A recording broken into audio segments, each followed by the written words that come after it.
নমস্কার বন্ধুরা, ধর্মীয় ব্রতমালার নতুন একটি পর্বে আপনাদের সকলকে স্বাগত জানাই। আজকের পর্বে থাকবে সংকটনাশিনী দুর্গাপূজা, তার সময়সূচি, কেন এই সংকটনাশিনী দুর্গাপুজো করা হয়।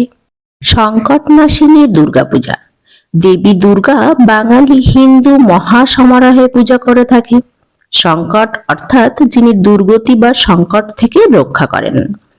যে দেবী দুর্গম নামক অসুরকে বধ করেছিলেন তিনি হলেন হিন্দু দেবী পার্বতীর এক উগ্র রূপ। হিন্দুরা তাকে মহাশক্তির একটি উগ্র রূপ মনে করেন। তার অন্যান্য নামসমূহ হল চণ্ডিকা, মহামায়া, অম্বিকা, বৈষ্ণবী, মহিষাসুর সংহারিণী, নারায়ণী, কাত্যায়নী।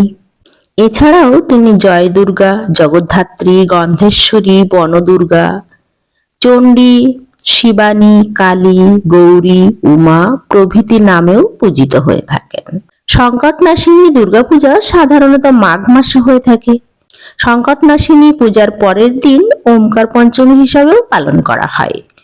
এছাড়া ওমকার পঞ্চমী শ্রী শ্রী ঠাকুর সীতারাম দাস ওঙ্কারনাথ দেবের জন্মতিথি হিসাবে পালন করা হয়। বিভিন্ন সংকট ও জরা থেকে মুক্তি পেতে বিশেষ করে এই সংকটনাশিনী দুর্গাপূজা করা হয়। এই দিনে মায়ের কৃপা ও পুণ্য লাভের জন্য ভোরবেলা গঙ্গা স্নান করে মা দুর্গার মন্ত্র পাঠ করতে হবে।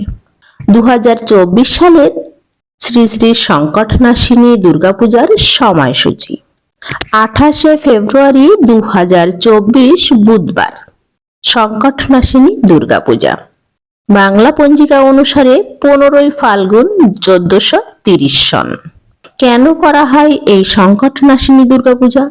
সংকটনাশিনী দুর্গা শব্দগুলির মূল উৎস হল সংকটের সামনে দাঁড়ানো বা সংকটকে নাশিত করা। এই নামের অভিপ্রায়ে বুদ্ধিমত্তা, দৃঢ়তা এবং দুর্বলতাকে দূর করতে একটি প্রচুর শক্তিশালী অভিযানের প্রতি অবলম্বন এবং উৎসাহ অর্পণ করতে এই উপাদানটি ব্যবহার করা হয়। এই সংকটনাশিনী দুর্গা উৎসবটি তার উদ্দীপনা হিসাবে ব্যবহৃত হয়ে থাকে, যেন মানবতার প্রতি প্রেম, শান্তি, একতা বোধ করা যায়।